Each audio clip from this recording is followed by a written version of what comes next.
Hello friends, today we are going to talk about variables. So let's start.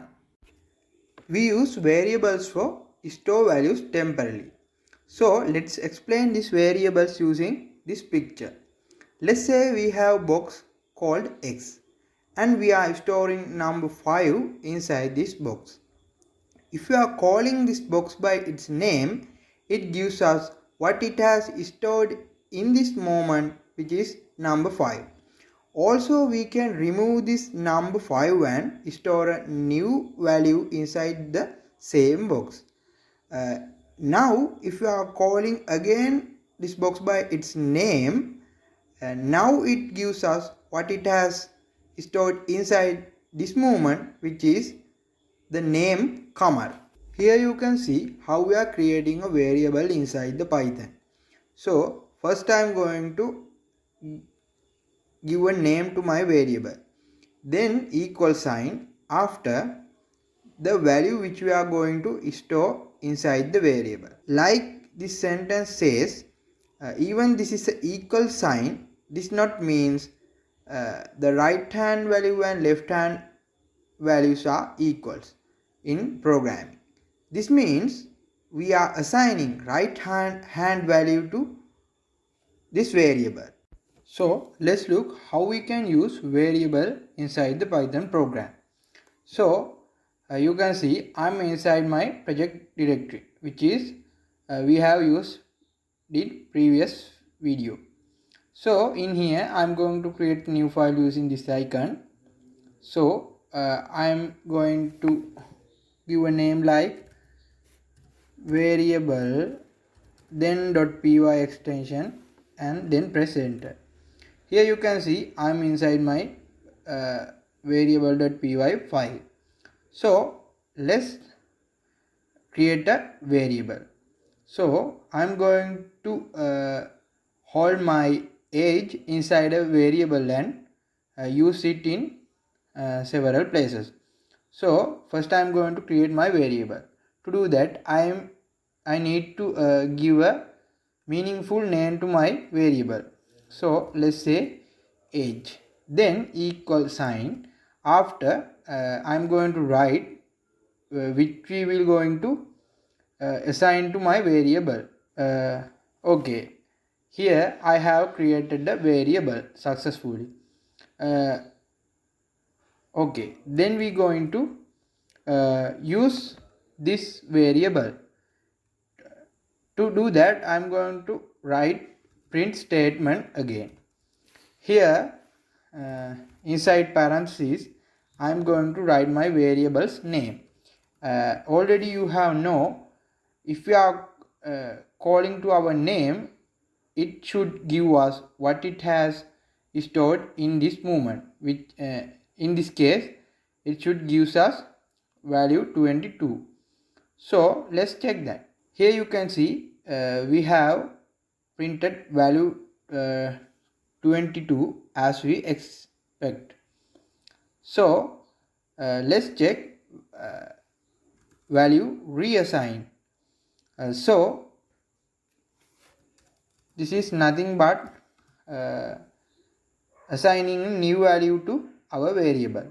So I am going to store a new value inside my same variable age. Here you can see okay, I'm going to use a print statement again.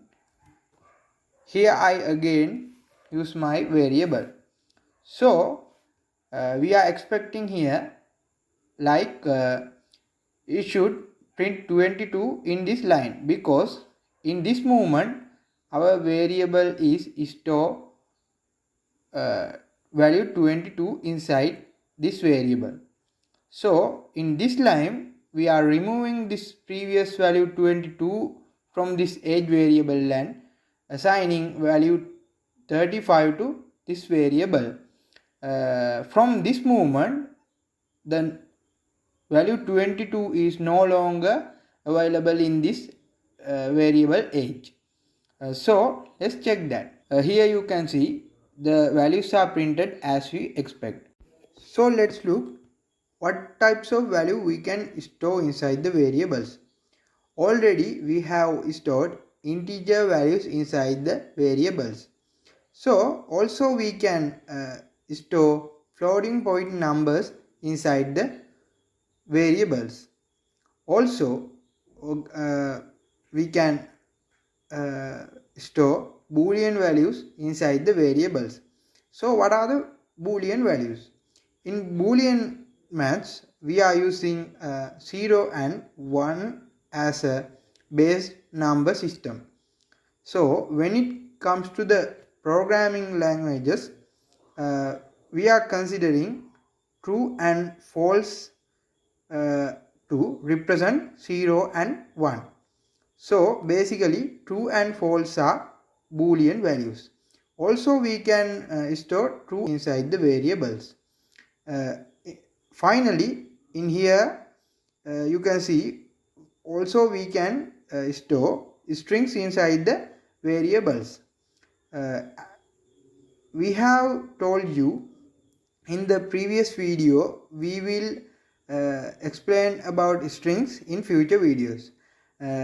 Now it is time to explain this thing. So what is the string? Basically string means a sequence of characters. Character mean almost everything in the keyboard. So string means sequence of characters, collection of the characters. So in here we can use double quotes or single quotes or triple quotes to indicate this is a string. So here I am using double quotes to indicate this is a string. Also you can store strings inside the variables. Let's create some more variables to understand more about the this variable concept. So I am going to clear this codes. Then I am going to create a variable called weight. Then I am going to assign value 64.5 into this variable. Then I am going to create a variable called is married. Then I am going to assign Boolean value false to this variable. As you can see in here, I have used some meaningful name to my variable. Anyone read this variable can understand easily what I am going to store inside this variable. So let's create some more one variable to hold name. Then I am going to store value John, which is a string inside this variable. So also we can move one variable for brothers count. Then we can store some integer value in here. Okay, you can see here we are created 4 variables and store 4 different types of values inside these variables. So then we are going to use these variables. To use that, as we done in previous, I am going to use again print statement. Let's print this value of these variables into the terminal. Wait, then print again inside parentheses is married variable, then print name, then brothers count. Let's run our program. here okay, here you can see we got the output as we expect. So when we are giving a name to our variables, we need to follow some conventions. So the first one is a variable name cannot start with a number.